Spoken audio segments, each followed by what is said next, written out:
Hi எல்லாருக்கும் வணக்கம். வாங்க பட்டுக்குட்டி சமையல் இன்றைக்கி சூப்பரான பீர்க்கங்காய் பாசிப்பயிறு கடையில் தாங்க சேர்க்க போகிறோம். ஜாஸ்தி பூண்டு சேர்த்து ரொம்ப சூப்பராக செய்ய போகிறோம். கண்டிப்பாக பாருங்கள், ட்ரை பண்ணி பாருங்கள், டேஸ்ட்டு சூப்பராக இருக்கும். இன்றைக்கி டீ குடிக்கிற டம்ளரில் 1 டம்ளர் பாசிப்பயிறு எடுத்து நல்லா வறுத்து வச்சுருக்கேன். வறுத்து நல்லா கழுவிட்டு 2 தக்காளி, சின்ன தக்காளியாக 2 சேர்த்து கொஞ்சமாக விளக்கெண்ணெய், மஞ்சத்தூள் சேர்த்து வேக வச்சு எடுத்துக்கோங்க. விளக்கெண்ணெய் கண்டிப்பாக சேர்த்து வேக வைங்க, குழந்தைங்களுக்கு ரொம்ப நல்லது. நம்ம எந்த சாம்பார்லேயும் விளக்கெண்ணெய் சேர்த்து அதிகமாக செய்ய மாட்டோம். இப்படி வேக வைக்கிறப்ப சேர்த்தாதான் மசிச்சனால கண்டிப்பாக நல்லா வெந்துருச்சு. நல்லா வேக வச்சுக்கோங்க.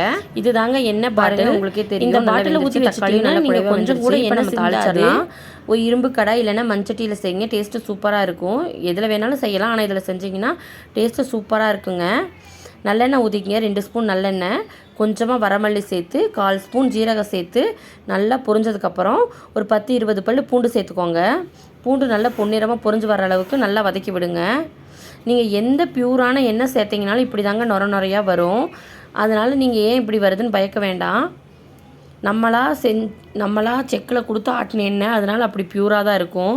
2 காஞ்ச மிளகா சேர்த்திக்கோங்க. 100 கிராம் சின்ன வெங்காயம் சேர்த்து கொஞ்சமாக கருவேப்பிலை, உப்பு சேர்த்து நல்லா வதக்கி விடுங்க. வெங்காயம் நல்லா பொன்னிறம் ஆயிடணும், அந்தளவுக்கு வதக்கி விடுங்க. அப்போ தாங்க வெங்காயம் சாப்பிட்றப்ப டேஸ்ட்டு சூப்பராக இருக்கும். சின்ன தக்காளியாக ஒரு தக்காளியை இப்போ இதில் சேர்த்துக்கோங்க. நல்லா தக்காளி மசிஞ்சு வரட்டும். தக்காளி மசிஞ்சு வந்தால் தாங்க டேஸ்ட்டும் நல்லாயிருக்கும். தக்காளி பச்சை வாசம் அடிக்காமல் இருக்கும். நல்லா மசிஞ்சதுக்கப்புறமா நம்ம பீர்க்கங்காய் சேர்த்துக்கலாம். இன்றைக்கி ஒரு 1/4 கிலோ பீர்க்கங்காய் எடுத்து பெருசாக கட் பண்ணி வச்சுருக்கேங்க, அது உள்ளே சேர்த்துக்கோங்க. சின்னதாக கட் பண்ணிங்கன்னா சாப்பிட்றதுக்கு வாய்க்கு வராது. இப்படி பெருசாக கட் பண்ணிங்கன்னா குழந்தைங்களுக்கு கூட நம்ம அப்பப்போ காய் எடுத்து ஊட்டிக்கலாம். நம்ம பொரியல், குழம்புன்னு 2 செய்யறதுக்கு பதிலாக இப்படி செஞ்சிட்டிங்கன்னா ஒரே டைமில் குழந்தைங்களும் சாப்பிட்டுக்குவாங்க, நம்மளுக்கும் வேலை மிச்சமாயிரும். நல்லா அதோட சாறு வெளியில் வர்ற அளவுக்கு நல்லா வதக்கி விடுங்க. பீர்க்கங்காய் இதிலேயே பாதி வெந்துடணும். ஏன்னா பாசிப்பயிரும் நல்லா வெந்திருக்குது, அதனால் இதில் பச்சை வாசம் இல்லாமல் இருந்தால் சரி. இப்போது வீட்டில் அரைச்ச குழம்பு மிளகாத்தூள் சேர்த்துக்கலாம். 2 ஸ்பூன் சேர்த்துக்கோங்க. பாசிப்பயிறு நல்லா வெந்திருக்குது, அங்கங்கே சும்மா மசிச்சு விட்டு உள்ளே சேர்த்துக்கோங்க. ரொம்ப மசிக்க வேண்டாம், 1-2 இருந்தால் தாங்க டேஸ்ட்டாக இருக்கும். உள்ளே சேர்த்து நல்லா பச்சை வாசம் போகிற அளவுக்கு நல்லா கொதி வரட்டும்.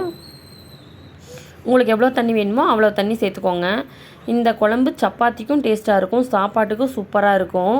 நீங்கள் மதியம் சாப்பாடு வச்சுட்டு நைட்டுக்கு சப்பாத்தியும் வச்சிடலாம், ஒரே வேலையாக முடிஞ்சிடும். கண்டிப்பாக ட்ரை பண்ணி பாருங்கள். இன்னும் கொஞ்சம் நல்லா கொதி வரட்டும். நல்லா இன்னொரு 5 நிமிஷம் மூடி போட்டு வைங்க. நல்லா வெந்ததுக்கப்புறம் நம்ம கொஞ்சமாக பெருங்காயத்தூள் சேர்த்து ஆஃப் பண்ணிடலாம். அவ்வளோதாங்க, சூப்பரான பாசிப்பயிறு பீர்க்கங்காய் கடையில் ரெடி ஆயிடுச்சு.